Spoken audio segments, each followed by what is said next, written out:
राजगढ़ जिला सबसे पिछड़ा जिला है रोजगार में, अगर देखा जाए तो एक भी उद्योग धंधा राजगढ़ जिले में नहीं है। कभी आपने सोचा है कि राजगढ़ जिले में भी अगर एक दो उद्योग धंधे, बड़ी फैक्ट्री डल जाए तो जनता को या फिर युवाओं को रोजगार मिल जाए?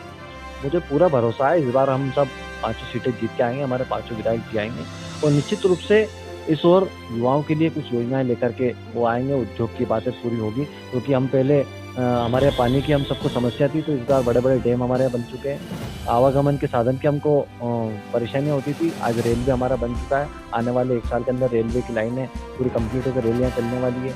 4 लेन रोड भी बन चुके हैं। पर्याप्त मात्रा में हमारे यहाँ आबा मंडल जो है वो पूरा रोजगार के लिए, उद्योग के लिए व्यवस्थित है। निश्चित रूप से आने वाले समय में जब भारतीय जनता पार्टी की सरकार निश्चित रूप से जो विचार करके कुछ न कुछ योजनाएं बना करके उद्योग स्थापित करना, रोजगार के आयाम स्थापित करना, निश्चित रूप से इस ओर काम चल रहा है।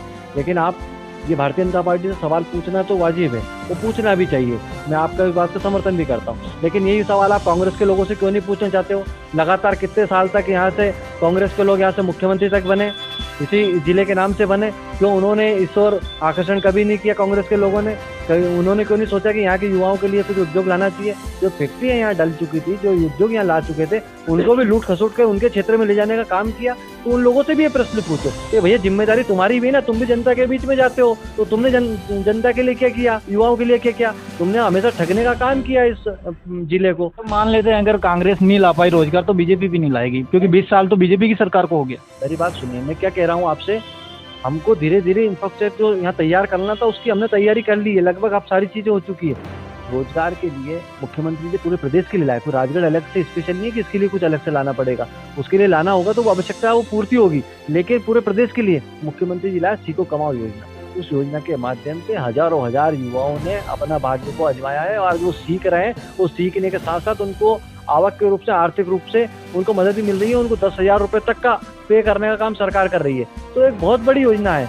आज स्ट्रीट वेंडर के माध्यम से लोगों को स्वावलंबी बनाने का काम चल रहा है, आत्मनिर्भर बनाने का काम चल रहा है। तो अलग अलग पहलुओं पर अलग अलग काम चल रहा है। महिलाओं को सशक्त बनाने के लिए कई समूह काम कर रहे हैं, बहुत सारी चीजें चल रही है। अगर बात करेंगे हम तो सुबह से शाम तक हो जाएगी।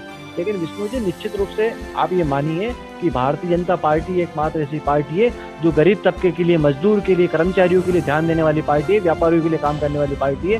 इसके अलावा अगर देश के सम्मान की बात करने वाली पार्टी है तो भारतीय जनता पार्टी है। ये तो आप देख रहे, कांग्रेस के लोग तो तिरंगे का अपमान तक कर रहे थे, 15 महीने में आ गए थे। ब्यावरा के अंदर की घटना आपने सुनी होगी, देखी होगी, किस प्रकार से लोगों ने तिरंगे का अपमान करने का काम किया। तो यहाँ राष्ट्रवाद भी है, यहाँ विकास भी है, यहाँ धर्म भी है, यहाँ युवाओं के लिए बात भी है, महिलाओं के बात भी है, बुजुर्गों के लिए भी बात है। बुजुर्गों तीर्थ दर्शन योजना बना, बहुत सारी बातें हैं, गिनाना चाहूंगा तो आप लगभग बहुत सारी बातें निकल